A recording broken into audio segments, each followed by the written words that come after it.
আল্লাহ পাক রব্বুল আলামিন বলেন, পৃথিবীর মানুষ তোমরা শুনে নাও, ওয়ামান লাম ইয়াহকুম বিমা আনজালাল্লাহু ফাউলাইকা হুমুল কাফিরুন।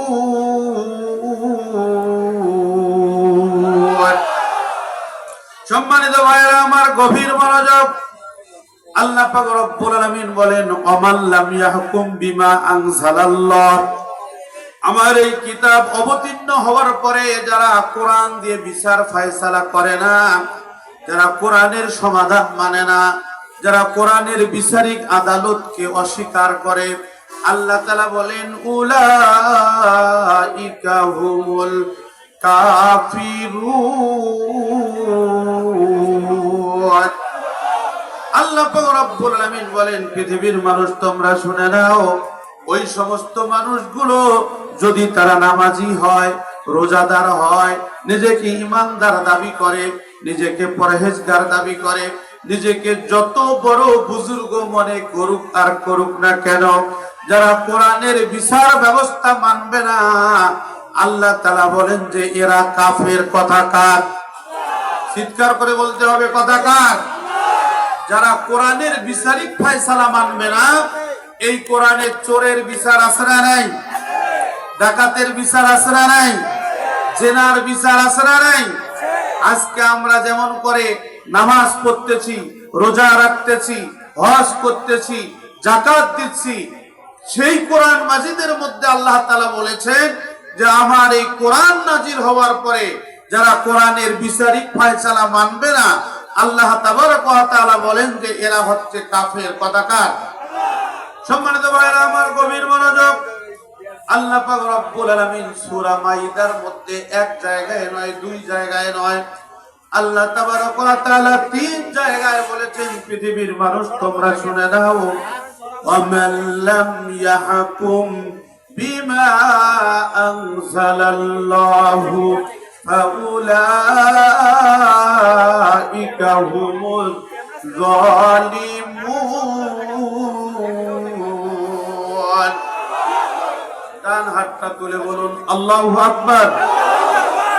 সম্মানিত ভাইরা, আমাদের স্বেচ্ছাসেবক ভাইরা পশ্চিম দিকে সামিয়ানা বিছাই দিচ্ছে, যারা এদিক সেদিক এখনো হাঁটাহাঁটি করতেছেন, আমি তাদের দৃষ্টি আকর্ষণ করছি, অল্প সময়ের মধ্যেই আমাদের প্রধান মুফাসসির চলে আসবেন।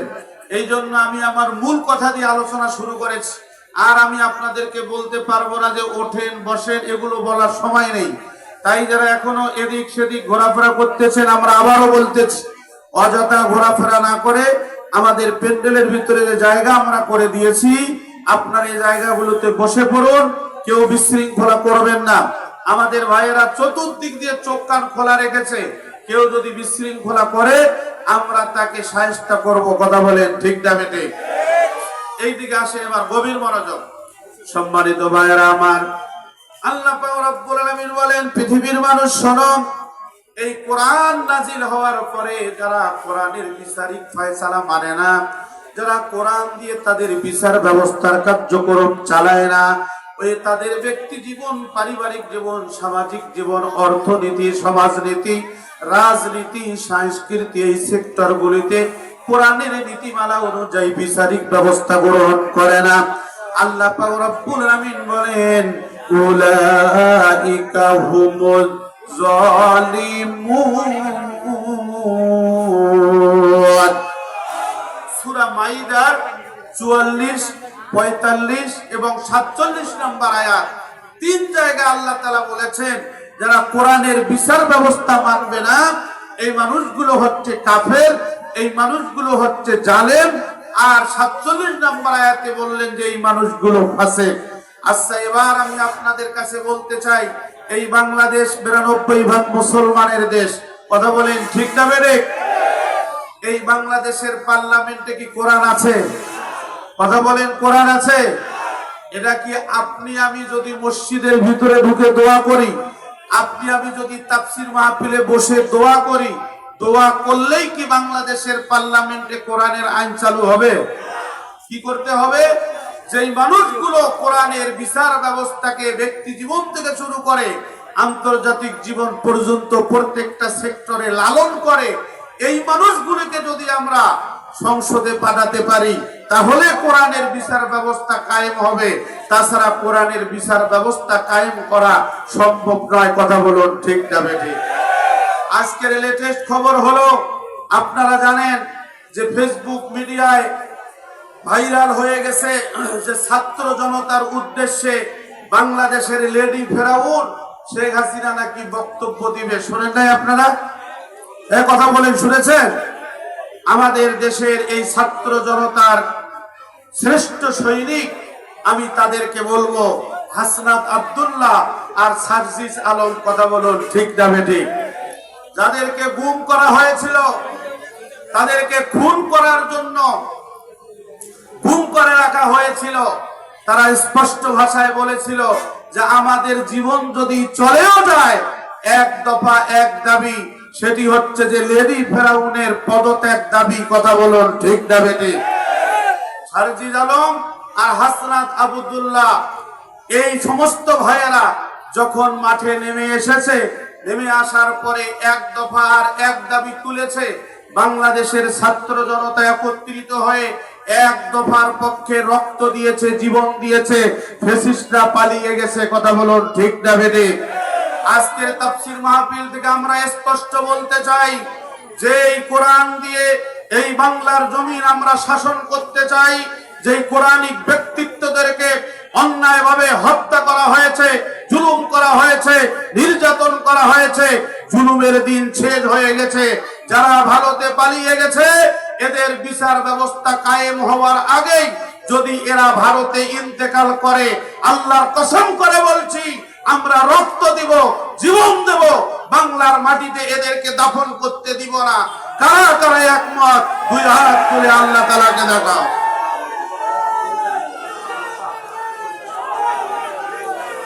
লিল্লাহে তাকবীর, লিল্লাহে তাকবীর। ভারতের দালালেরা, ভারতের দালালেরা, মুসলমানদের শত্রুরা, লিল্লাহে তাকবীর। সম্মানিত ভাইরা, আল্লামা তারিক মানওয়ার সাহেব উনি কর্তৃপক্ষের কাছে চলে আসছেন। উনি এখন একটু ফ্রেশ হয়ে হালকা রাতের খানা খেয়ে মঞ্চে আসবেন। তাই আমি আপনাদের কাছে বলতে চাই, যারা এদিক সেদিক ঘোরাফেরা করতেছি, একটু পরিবেশ আমরা দিই। কেননা প্রধান মুফাসসিরকে যদি আমরা পরিবেশ দিতে না পারি, এই নীলফামারীর মাটি ইসলামের যে ঘাঁটি, এটার অপমাননা হবে। কথা বলুন ঠিক না বেঠিক? তাই আমরা বলতে চাই, যারা এদিক সেদিক ঘোরাফেরা করতেছেন, ঘোরাফেরা না করে আপনারা প্যান্ডেলের ভিতরে এসে বসে পড়ুন। সম্মানিত ভাইয়েরা আমার, আসুন আমরা আলোচনা করি। যে বিষয়টা বলতে চেয়েছিলাম, যে ব্যক্তি কোরআনের বিচার ব্যবস্থা মানবে না, এই ব্যক্তি যদি দাড়ি রাখে, টুপি পরে, জুব্বা পরে, পাগড়ি পরে, যত বড় মুত্তাকি নিজেকে দাবি করুক না কেন, কোরআন বলেছে যে ওই ব্যক্তি হচ্ছে কাফের, ওই ব্যক্তি হচ্ছে জালেম, ওই ব্যক্তি হচ্ছে ফাসিক। আমরা শুনেছিলাম সাবেক প্রধানমন্ত্রী, উনি নাকি তাহাজ্জুদের নামাজ পড়েন, উনি নাকি ফজরের নামাজ পড়ার পরে কোরআন তেলাওয়াত করতেন। কিন্তু আমাদের কাছে প্রমাণিত হয়েছে, যারা আমাদের ভাইদেরকে পাখির মতো গুলি করেছে, অন্যায়ভাবে হত্যা করেছে, ছাত্র জনতা ঐক্যবদ্ধ হয়েছে। এই বাংলাদেশে যদি কোনো টিভি চ্যানেল শেখ হাসিনার কোনো বক্তব্য প্রচার করে, সেই টিভি চ্যানেলকে আমরা ধরে নেব এটা ভারতের দালাল চ্যানেল, এবং বাংলাদেশের বিরোধী চ্যানেল, ছাত্র জনতার বিরুদ্ধে অবস্থান নিয়েছে, এ ধরনের কোন চ্যানেল বাংলার মাটিতে রাখা হবে না। কথা বলুন ঠিক না বেঠিক? সম্মানিত ভাইরা আমার, গভীর মনোযোগ। কেন আপনি ইসলাম মানবেন? কেন আপনি ইসলাম সম্মত জীবন ব্যবস্থা গ্রহণ করবেন? কারণটা কি? আল্লাহ পাক রব্বুল আলামিন বলেছেন, ইয়া আইয়ুহাল্লাযীনা আমানুত্তাকুল্লাহ হাক্কা তুকাতিহি ওয়া লা তামুতুন্না ইল্লা ওয়া আনতুম মুসলিমুন। ডান হাতটা তুলে বলুন আল্লাহু আকবার। সম্মানিত ভাইরা আমার, আল্লাহ পাক রব্বুল আলামিন বলেন, ঈমানদাররা শোনো, হে ঈমানদাররা শোনো, হে মুসলমানেরা শোনো, ইয়া আইয়ুহাল্লাযীনা আমানু ইত্তাকুল্লাহ, তোমরা আল্লাহকে ভয় করো, হাক্কা তুকাতিহি, যথাযথভাবে ভয় করো, যেমন করে ভয় করা দরকার তেমন করে ভয় করো। এরপরে আল্লাহ পাক রব্বুল আলামিন বলেছেন, ওয়ালা তামুতুন্না, তোমরা মৃত্যুবরণ করো না, তোমরা মৃত্যুবরণ করো না, তোমরা মৃত্যুবরণ করো না, ইল্লা ওয়া আনতুম মুসলিমুন, যতক্ষণ মুসলমান হবে না ততক্ষণ মৃত্যুবরণ করবে না। কথা কার? আরো জোরে বলুন, কথা কার? আল্লাহ পাক রব্বুল আলামিন বললেন, তোমরা মুসলমান হয়ে মরো। আমার এই ক্ষুদ্র জ্ঞানের গবেষণায় আমি দেখলাম আল্লাহ বলেছে মুসলমান হয়ে মরো, আর আমরা মরার পরে মুসলমান হচ্ছি। কথা বলুন ঠিক না বেঠিক? তুমি মেসওয়াক করা ফজিলত জানো, খাবার শেষে মিষ্টি মুখের হাদিসটাও মানো। কথা বলেন ঠিক না বেঠিক? শুধু হক কথাটা উচ্চ স্বরে বলতে পারো না, অন্যায় দেখে বারুদ হয়ে জ্বলতে পারো না। কেমন মুসলমান তুমি একটু বলো না, কেমন তোমার ঈমান একটু ভাবো না। তুমি মেসওয়াক করা ফজিলত জানো, খাবার শেষে মিষ্টি মুখের হাদিসটাও মানো। লিল্লাহে তাকবীর। তুমি যেই কালিমার দাওয়াত দিলে বুকেতে নাই তুলে, দেখো সেই কালিমার দাওয়াত দিয়ে কেউ ফাঁসিতে ঝুলে। ঠিক না রে? তুমি যেই কোরআনের ওয়াজ করলে হাদিয়া তোহফা মিলে, দেখো সেই কোরআনের ব্যাখ্যা লিখে কেউ ফাঁসিতে ঝুলে। লিল্লাহে তাকবীর। তুমি দুনিয়ার মোহে জীবনের মায়া ছাড়তে পারো না, আল্লাহর রাহে নিজের জীবন দিতে জানো না। কেমন মুসলমান তুমি একটু বলো না, কেমন তোমার ঈমান একটু ভাবো না। তুমি মেসওয়াক করা ফজিলত জানো, খাবার শেষে মিষ্টি মুখের হাদিসটাও মানো। লিল্লাহে তাকবীর। যারা দিবানিশি যায় লড়ে যায় দিনী কায়েমের তরে, তুমি তাদের কেউ জঙ্গি বলো বাতিলের শুরু ধরে। ঠিক না রে? তুমি ভাঙনের খেলা খেলতে জানো, গড়তে জানো না, আল্লাহর রজ্জু আঁকড়ে ধরে থাকতে পারো না। কেমন মুসলমান তুমি একটু বলো না, কেমন তোমার ঈমান একটু ভাবো না। লিল্লাহি তাকবীর। সম্মানিত ভাইরা, আমরা শুনেছি ইসলামকে জানার পরে হযরত বিলাল ইসলাম গ্রহণ করেছেন। আমরা শুনেছি আল্লাহর রাসূল সাল্লাল্লাহু আলাইহি সাল্লামের চেহারা মুবারক দেখে হযরত উমর রাদিয়াল্লাহু আনহু ইসলাম গ্রহণ করেছিলেন। কথা বেদে আমরা ইসলামের ইতিহাসে পেয়েছি এই কালামে মাজিদ তার আয়াতের কথাগুলো শুনে অনেক অমুসলিম মুসলমান হয়েছে। তার মধ্য থেকে আমরা জানি যে ডক্টর মরিস বুকাইরি, উনি ছিলেন একজন কোরআনের গবেষক, একজন ইংরেজ লেখক। সেই ডক্টরেট এই কোরআন নিয়ে গবেষণা করার পরে আল্লাহ তাআলা তাকে হেদায়েত দিয়ে দিয়েছেন। আমাদের মাঝে কয়েকদিন ধরে একটা বিষয় স্পষ্ট হয়েছে যে ক্রীড়া অঙ্গনের একজন সাংবাদিক, নাম হচ্ছে দেব চৌধুরী। আপনারা কি শুনেছেন এই সাংবাদিকের নাম? এই সাংবাদিক ইসলাম গ্রহণ যখন করলো তখন মিডিয়া পাড়ায় তোলপাড় পড়ে গেছে যে উনি ইসলাম গ্রহণ করলেন কেন, উনি কেন ইসলামের পতাকার ছায়াতলে জায়গা নিলেন, কারণটা কি, কি পেয়েছেন ইসলামের মধ্যে, বিভিন্ন প্রকারের হইচই মিডিয়া পাড়ায় এখন পর্যন্ত হচ্ছে। কথা বলুন ঠিক না বেঠে? আল্লাহর গোলাম একটা উত্তর দিয়েছেন যে আমার কাছে কোন প্রকারের কাল্পনিক কিস্সা কাহিনী নাই, আমার কাছে আছে একটা অর্থবহুল কোরআন। এই কোরআনকে আমি অর্থ সহ পড়েছি, এই কোরআন অর্থ সহকারে পড়ার পরে আমি সিদ্ধান্ত গ্রহণ করেছি যে আমি ইসলামের পতাকার ছায়াতলে জায়গা নিব। চিৎকার করে বলুন সুবহানাল্লাহ।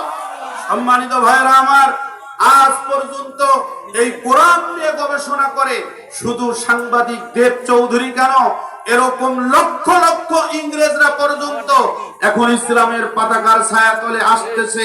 রাম বাম তাদের মাথা খারাপ হয়ে গেছে। শুধু আজকে নয়, আজকে আমাদের ভাই ডক্টর মিজানুর রহমান আজহারির মাহফিলে লক্ষ লক্ষ মানুষ হচ্ছে। এই লক্ষ লক্ষ মানুষ দেখে রাম বামদের তাদের জ্বালা পড়া শুরু হয়ে গেছে। আমরা তো চিন্তা করতেছি আজকে যদি কোরআনের পাখি বেঁচে থাকতো, ডক্টর মিজানুর রহমান আজহারির মাহফিলে যদি 20 লক্ষ মানুষ হয়, আল্লামা সাঈদীর মাহফিলে কোটি কোটি জনতা হতো। কথা বলেন ঠিক না? আজকে কোরআনের পাখি আমাদের মাঝে নাই। তারা পরিকল্পিতভাবে ভারতের প্রেসক্রিপশন অনুযায়ী এই কোরআনের পাখিকে অন্যায়ভাবে হত্যা করা হয়েছে। যেই কোরআনের পাখি ইসলামের জন্য নিজের জীবনটাকে উৎসর্গ করে দিয়েছেন, 13.5 বছর পর্যন্ত বাতিলের রোশানলে পড়ে জেলখানায় আমৃত্যু কারাদণ্ড ছিলেন, 50টা বছর কোরআনের দাওয়াত দিয়েছেন। আমরা স্পষ্ট ভাষায় বলতে চাই, যারা বীজ প্রয়োগ করে আল্লামা সাঈদীকে হত্যা করেছে, এদেরকে দিবালোকে স্পষ্ট ভাষায় এই বাংলার পার্লামেন্টে তাদের ফাঁসির রায় দিয়ে এই ফাঁসির কার্যকর না হওয়া পর্যন্ত ছাত্র জনতা আর ঘরে ফেরবে না। আমাদের রক্তের প্রয়োজন হলে আমরা রক্ত দেব, জীবনের প্রয়োজন হলে আরো জীবন দিব। আল্লামা সাঈদীর রায় কার্যকর করেই ছাড়ব। কারা কারা একমত? দুহাত তুলে আল্লাহ তাআলা লিল্লাহি তাকবীর। ভারতের দালালেরা, বাংলাদেশের শত্রুরা দিয়েছি তো রক্ত, রক্তের বন্যায় লিল্লাহি তাকবীর। সম্মানিত ভাইয়েরা, এই পরিবেশ করে দেন কে? আল্লাহ পাক রব্বুল আলামিন বলেন, ওয়া মাকারু ওয়া মাকারাল্লাহ আল্লাহু খায়রুল মাকিরিন।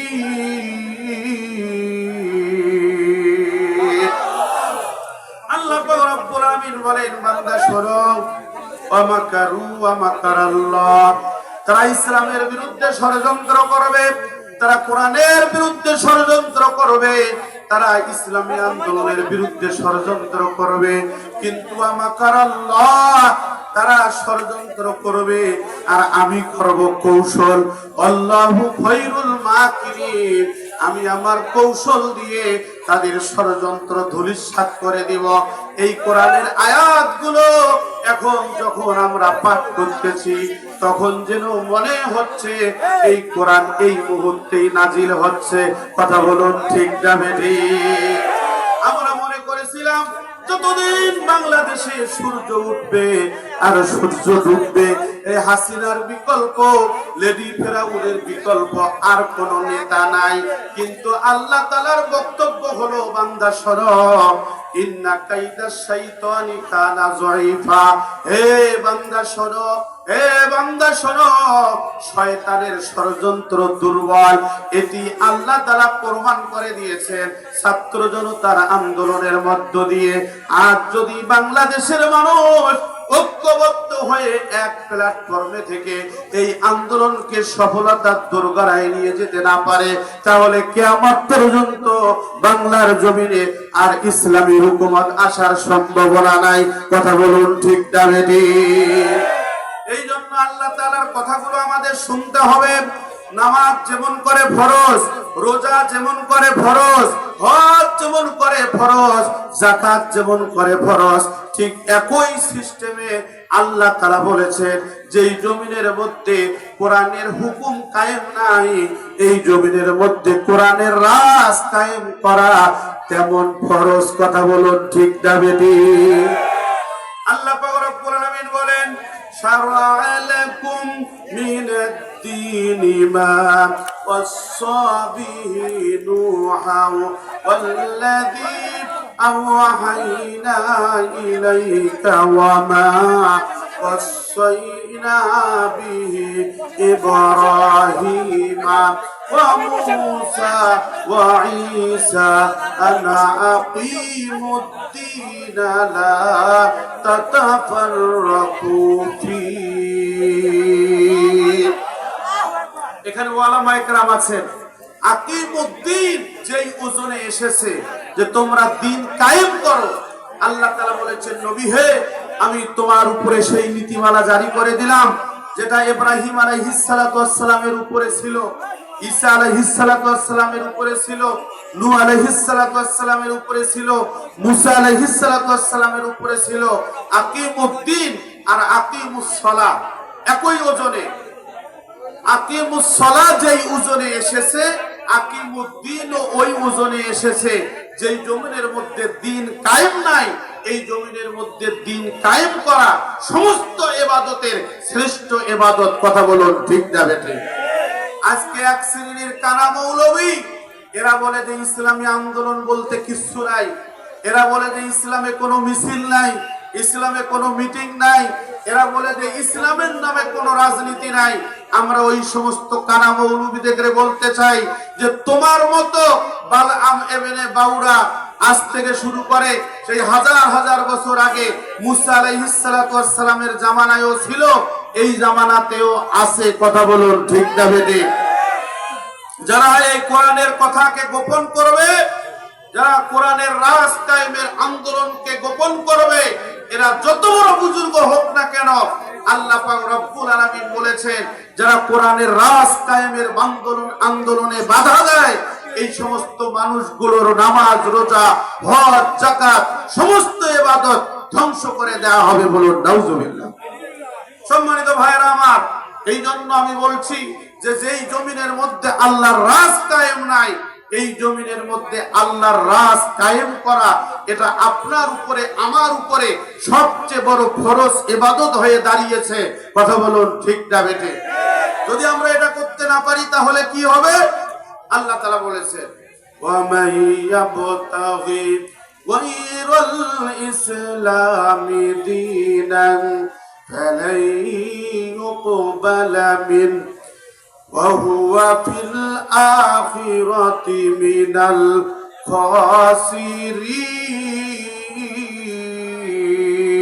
খাসিরিন। আল্লাহ পাক রব্বুল আলামিন বলেন হে মুসলমানের বাচ্চারা শোনো, হে ইমানদাররা শোনো, হে পরহেজগাররা শোনো, আমাইয়াবতাগি গায়রাল ইসলামি দীনান ফালাই ইউকবালা মিন।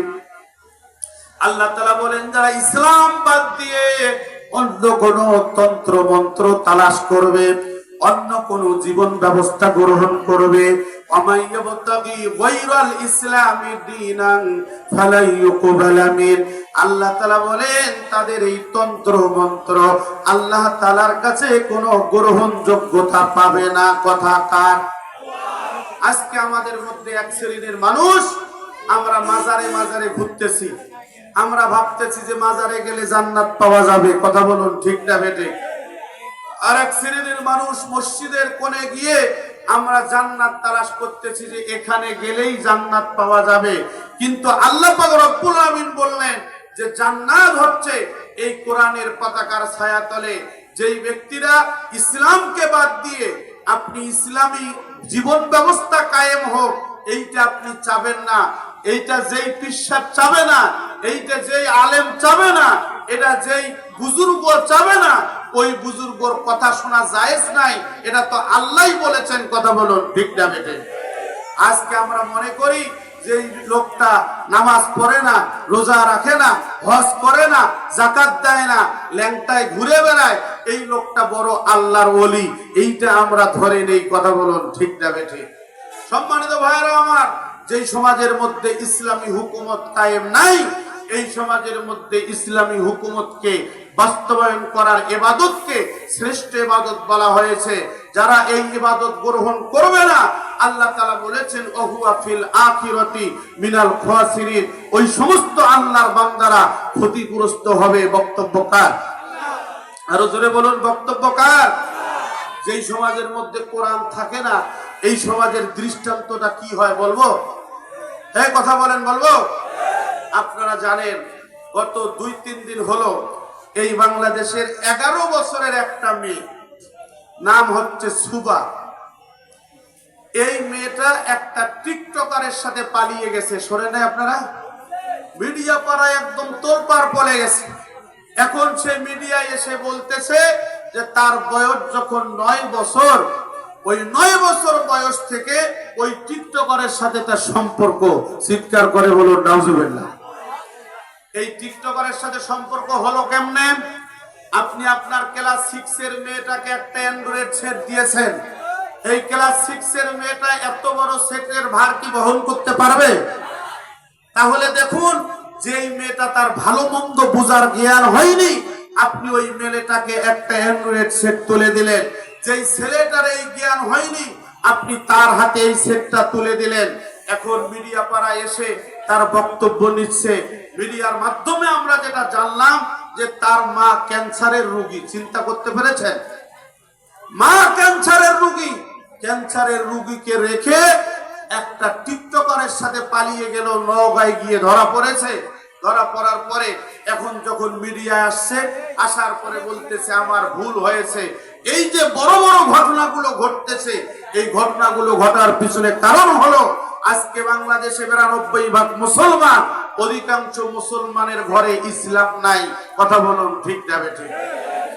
ইসলাম শুধু নামকা ওয়াস্তে আছে, যে আমার নাম আব্দুর রহমান, আমার নাম আব্দুল্লাহ, আমার নাম আব্দুল গফুর, এই নামকা ওয়াস্তে শুধু ইসলাম আছে। কিন্তু ব্যক্তি জীবনে যে ইসলামের নীতিমালা আছে, পারিবারিক জীবনে যে ইসলামের নীতিমালা আছে, এগুলোর কোন আমল আমাদের পরিবারে, আমাদের সমাজে কায়েম নাই। যার জন্য আমাদের সন্তানরা ইসলাম থেকে বিচ্ছিন্ন হয়ে যাচ্ছে। কথা বলুন ঠিক যাবে ঠিক? সম্মানিত ভাইরা আমার, এই জন্য আপনাকে পারিবারিক জীবনে ইসলাম গ্রহণ করতে হবে, সামাজিক জীবনে ইসলাম গ্রহণ করতে হবে। আজকে যদি আপনার আমার ইসলামের মধ্যে পারিবারিক জীবনে ইসলাম থাকতো, সামাজিক জীবনে ইসলাম থাকতো, অর্থনীতিতে যদি ইসলাম থাকতো, ইসলামটাকে যদি পরিপূর্ণ জীবন ব্যবস্থায় গ্রহণ করতে পারতাম, আপনার আমার পরিবারটা ছোটখাটো একটা জান্নাতের অংশ হয়ে যাবে। আল্লাহ পাক রব্বুল আলামিন এই ঘোষণা দিয়েছেন। কথা বলুন ঠিক না বেঠিক? আল্লাহ পাক রব্বুল আলামিন বলেন, বান্দা শোনো, হুয়াল্লাযী আরসালা রাসূলাহু বিল হুদা ওয়া দীনিল হাক্কি লিইয়ুযহিরাহু আলাদ দীনি কুল্লিহি ওয়ালাউ কারিহাল মুশরিকুন। ডান হাতটা তুলে বলুন আল্লাহু আকবার। আল্লাহ পাক রব্বুল আলামিন বলেন, বান্দা শোনো, ওয়াল্লাযী আরসালা রাসূলাহু বিল হুদা ওয়া দীনিল হক, আমি হচ্ছি সেই সত্তা যিনি আমার হাবিবকে, তার হাবিবকে বলতেছেন, হাবিব আরসালা রাসূলাহু, আমি আপনাকে প্রেরণ করেছি, বিল হুদা, আমি আপনাকে হেদায়েত দিয়েছি, ওয়া দীনিল হক, আমি সত্য বিধান দিয়েছি, লিইয়ুযহিরাহু আলাদ দীনি কুল্লি, যেই জমিনের মধ্যে শয়তানি তন্ত্র আর মতবাদ দিয়ে ভরে গেছে, এই সমাজ থেকে শয়তানি তন্ত্র মন্ত্রকে দূর করে আল্লাহর জমিনে আল্লাহর রাজ কায়েমকে বিজয়ী করা, আমি এই জন্যই আপনাকে পৃথিবীতে পাঠিয়েছি। চিৎকার করে বলুন সুবহানাল্লাহ। আর আমরা কি করতেছি? আমরা কোন রকম জুমার নামাজ পড়ি। কথা বলেন ঠিক না বেঠিক? আমরা কোন রকম ঈদের নামাজটা পড়ি। বয়স হয়ে গেছে, এখন কোন রকম আমরা দাড়িটা রেখে দিয়েছি। এই হচ্ছে আমাদের ইসলাম, যাতে মানুষ দেখে আমাকে মুসলমান মনে করে, এই জন্য আমরা দাড়ি টুপি ব্যবহার করতেছি। কথা বলুন ঠিক না বেঠিক? সম্মানিত ভাইরা, আজ থেকে শুরু করে প্রায় 15 বছর আগে, আমার ইমামতির বয়স কিন্তু 25 বছর, প্রায় 15 বছর আগে একজন ইমানদার মানুষ, পরিচিত ইমানদার মানুষ আমাকে দাওয়াত দিল। তার বাড়িতে দাওয়াত খেতে গেলাম। দাওয়াত খেতে যাওয়ার পরে দেখলাম যে ওনার প্রায় নাভি বরাবর দাড়ি। কোথায় দাড়ি? যে নাভি বরাবর দাড়ি। খানা পিনা শেষ করার পরে আমি বললাম যে আচ্ছা চাচা, আপনি কি নামাজ পড়েন? উনি বলতেছেন যে না বাবা, আমি তো নামাজ পড়ি না। আমি বললাম যে আপনি তো মুরব্বী হয়ে গেছেন, দাড়ির মধ্যে অনেক দাড়ি সাদা হয়ে গেছে, আপনি নামাজ পড়েন না কেন? উনি বলতেছেন যে বাবা, আমি তো নামাজ পড়ার জন্য দাড়ি রাখি নাই। আমি প্রশ্ন করলাম যে আপনি নামাজ পড়ার জন্য দাড়ি রাখেন নাই, তাহলে দাড়ি রাখছেন কেন? উনি বলতেছে যে আমি দাড়িটা রাখছি এই জন্য যে বাবা, আমি গরুর ব্যবসা করি। কিসের ব্যবসা? বলতেছে যে আমি গরুর ব্যবসা করি, যার জন্য আমার কথা যাতে মানুষ বিশ্বাস করে, এই জন্য আমি দাড়িটা রাখছি, আসলে নামাজ পড়ার জন্য দাড়ি রাখি নাই। এরকম ইমানদার আমাদের সমাজে আছে না নাই? কথা বলুন, আছে না নাই? আমাদের ব্যক্তি জীবনে ইসলাম নাই। যে চেহারা সুরত আছে, এই চেহারা সুরতটা একরকম, আর ভিতরের চরিত্র আমাদের আর এক রকম। কথা বলুন ঠিক না বেঠিক? কিন্তু মুসলমানের চরিত্র এটা হতে পারে না। মুসলমানের চরিত্র হবে রাতেও যেমন, দিনও তেমন। মুসলমানের চরিত্র হবে রাস্তায় যেমন, বাড়িতেও তেমন। মুসলমানের চরিত্র হবে নিজের জীবনটাকে উৎসর্গ করে দেবে, বাতিলের সাথে কোনো আপোষ করবে না। কথা বলুন ঠিক না বেঠিক? সম্মানিত ভাইরা আমার, ভালো করে শুনুন। আল্লাহ পাক রব্বুল আলামিন বলেছেন, ফালিয়ুকাতিল ফি সাবিলিল্লাহিল লাযীনা ইয়াশরুনাল হায়াতাদ দুনিয়া বিল আখিরাহ ওয়া মান ইউকাতিল ফি সাবিলিল্লাহি فيقتل أو يغلب فسوف نؤتيه أجرا عظيما। ডান হাতটা তুলে বলুন আল্লাহু আকবার। আল্লাহ পাক রব্বুল আলামিন বলেন, ফালিয়ুকাতিল ফি সাবিলিল্লাহ। হে আব্দুল্লাহ, হে আব্দুল গফুর, হে আব্দুর রহমান, তুমি যদি ইমানদার হও, তোমার সংগ্রাম, তোমার জীবন যাপন, তোমার লড়াই, তোমার স্লোগান, তোমার বক্তব্য, তোমার কথা, তোমার কাজ, সব কিছু হবে আল্লাহর পথে। কথা বলুন ঠিক না বেঠিক? আল্লাহ পাক রব্বুল আলামিন বলেন, যারা আল্লাহর পথে নিজের জীবনটাকে অতিবাহিত করে সংগ্রামের মধ্য দিয়ে, ইয়াশরুনাল হায়াতাদ দুনিয়া বিল আখিরাহ, ওই মানুষগুলো তাদের নিজের জীবনটাকে আখিরাতের বিনিময়ে এই দুনিয়ার জীবনটাকে বিক্রি করে দেয়। চিৎকার করে বলুন আল্লাহু আকবার। আল্লাহ পাক রব্বুল আলামিন বলেন, যারা আমার জমিনে দ্বীন কায়েমের কাজ করে, সংগ্রাম করে আর লড়াই করে, ওই মানুষগুলো ইয়াশরুনাল হায়াতাদ দুনিয়া বিল আখিরাহ, আখিরাতের বিনিময়ে দুনিয়ার জীবনটাকে উৎসর্গ করে দেয়। এই মানুষগুলোর টার্গেট হলো দুইটা। কথা বলেন কয়টা? হাত তুলে বলুন কয়টা? সবাই বলুন কয়টা? আল্লাহ রাব্বুল আলামিন বলেন, এক নম্বর টার্গেট হচ্ছে ফায়ুকুতাল, এই মানুষগুলো শহীদ হয়ে যায়। আর দুই নম্বর টার্গেট হলো আউয়া গলিব, না হলে তারা বিজয়ী বেশে গাজী হয়ে ফিরে আসে। যেই মানুষগুলো শহীদ হয়ে যায় আর যেই মানুষগুলো গাজী হয়ে যায়, আল্লাহ তাআলা বলেন কদসিন সাউফা, মাজি করিবের চিহ্ন দিয়ে আল্লাহ তাআলা বলেন ফাসাউফা নুতিহি আজরান আযীমা। আল্লাহ পাক রব্বুল আলামিন বলেন, বান্দা শোনো, যে যে সমস্ত বান্দারা আমার পথে সংগ্রাম করে আর লড়াই করে নিজের জীবনটাকে উৎসর্গ করে দেয়, যারা শহীদ হয়ে যায়, আমি আল্লাহ তাআলা এদেরকে অনেক বড় প্রতিদান দিব। এমন প্রতিদান দিব যেটা তারা কোনোদিনও চিন্তাও করে নাই, গবেষণাও করে নাই। ও বান্দা শোনো, ওয়ালা তাকুলু লিমান ইউকতালু ফি সাবিলিল্লাহি আমওয়াত বাল আহয়াউ ওয়ালাকিন লা তাশউরুন।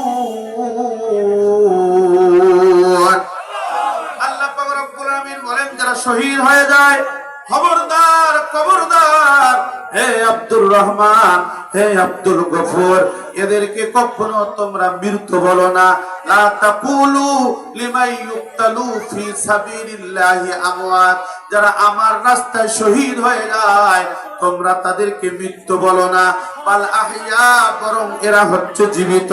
বাল আহইয়া, বরং এরা হচ্ছে জীবিত। ওয়ালাকিন লা তাশউরুন, এটা তোমরা উপলব্ধি করতে পারো না। কথা কার?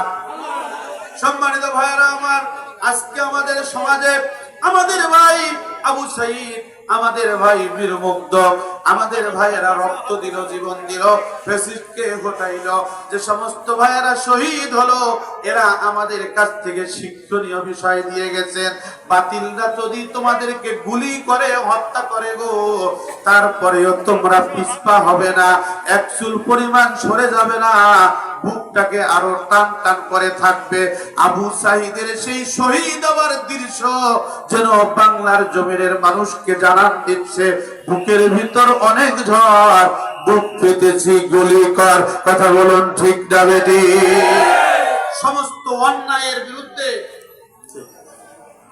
সমস্ত অন্যায়ের বিরুদ্ধে বীর মুগ্ধ আর আবু সাঈদের মতো সন্তানরা যুগে যুগে কালে কালে আসে, যারা ফিরআউনের মতো, নমরুদের মতো নিজেকে দাবি করে যে আমরা যতদিন বেঁচে থাকবো এই দেশ আমার বাপদাদার দেশ, এই দেশ হচ্ছে আমার বংশের দেশ, এই দেশ হচ্ছে আমার বাপের দেশ। তাদেরকে হটানোর জন্য যুগে যুগে কালে কালে এই বীর মুগ্ধ আর আবু সাঈদদের জন্ম হয়। কথা বলুন ঠিক না বেঠিক? এখান থেকে যদি ফ্যাসিস্টরা শিক্ষা গ্রহণ না করে, এখান থেকে যারা ফ্যাসিস্ট চরিত্র লালন করে পালন করে, এরা যদি এই ইতিহাস থেকে শিক্ষা গ্রহণ না করে, আগামী দিনে ছাত্র জনতা আরো এমন ভাবে তাদেরকে শিক্ষা দিবে, কিয়ামত পর্যন্ত তাদের স্মরণ থাকবে যে ফ্যাসিস্টদের অবস্থা এই হয়। কথা বলুন ঠিক না বেঠিক? সম্মানিত ভাইরা আমার, দেখুন, আপনি আমি যদি কোরআন অনুযায়ী জীবন যাপন করি, আপনি আমি যদি ইসলাম অনুযায়ী জীবন যাপন করি, একটা মানুষ কেমন মানুষ হবে, একটা মানুষ তার ব্যক্তি জীবনটা কেমন হবে, তার পারিবারিক জীবনটা কেমন হবে, ইসলাম তাকে কিভাবে গড়তে শিখিয়েছে, পরিবার গড়তে কিভাবে শিখিয়েছে, ব্যবসা বাণিজ্য, ছেলে মেয়ে পরিবার গঠন করতে কি শিক্ষা দিয়েছে, ইসলামের ইতিহাস ঘাটলে আমরা জানতে পারি।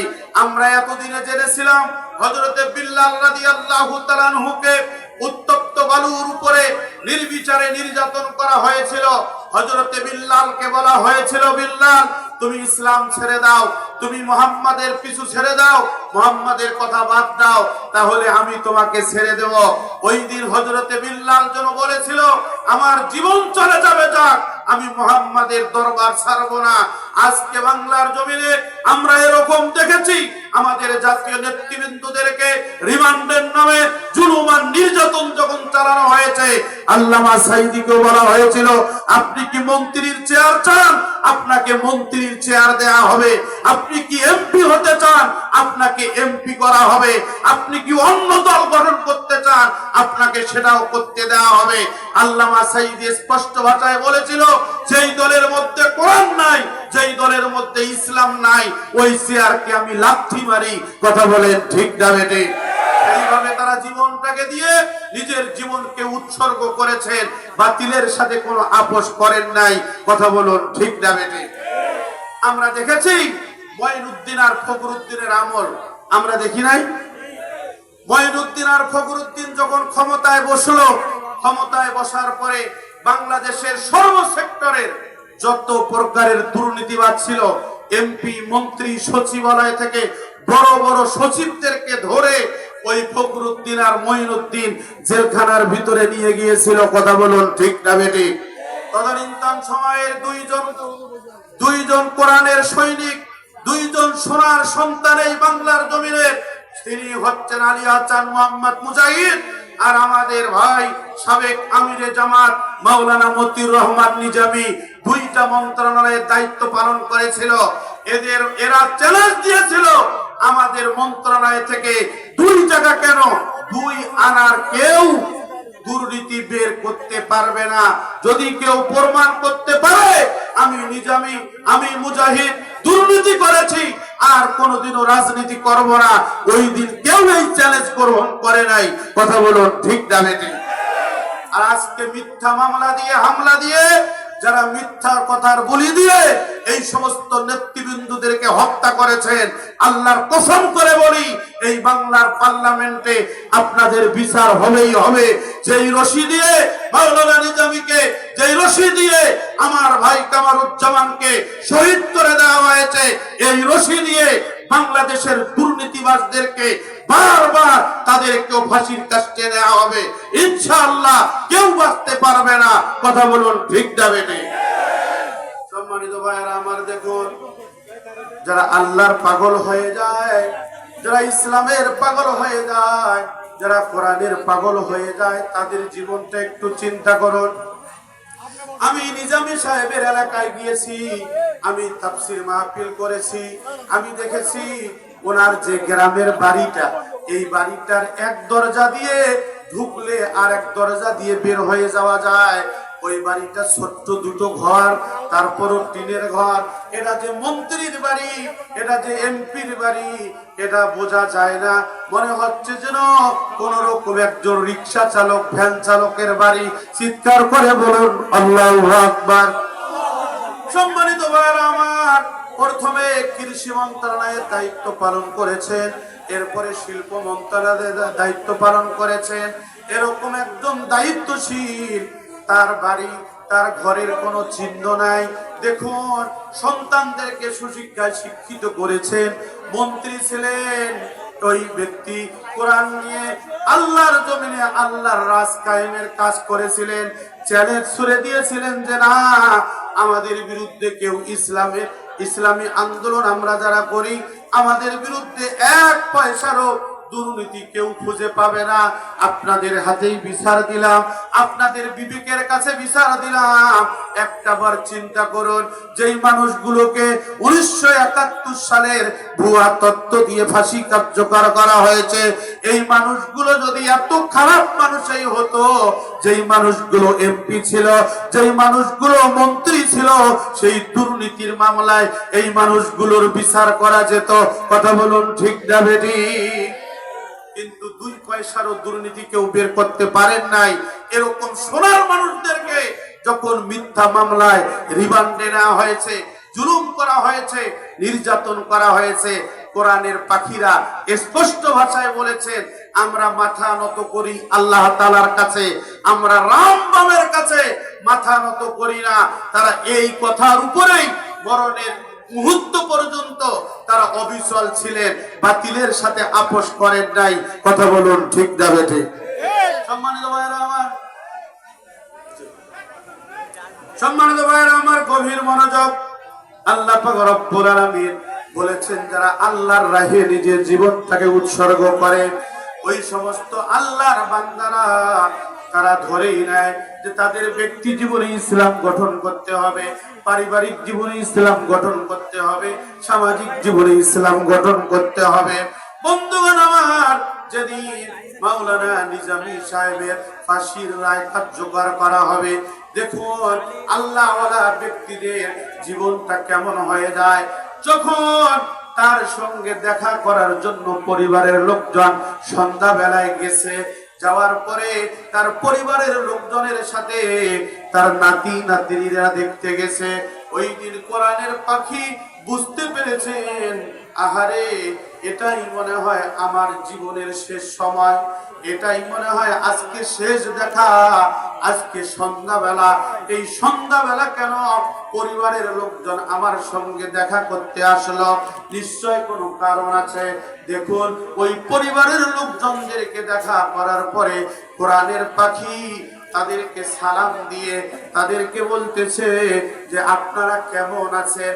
পরিবারের লোকজন বলছেন যে আলহামদুলিল্লাহ আমরা ভালো আছি, আপনি কেমন আছেন? উনিও বলছেন যে আলহামদুলিল্লাহ আমিও ভালো আছি।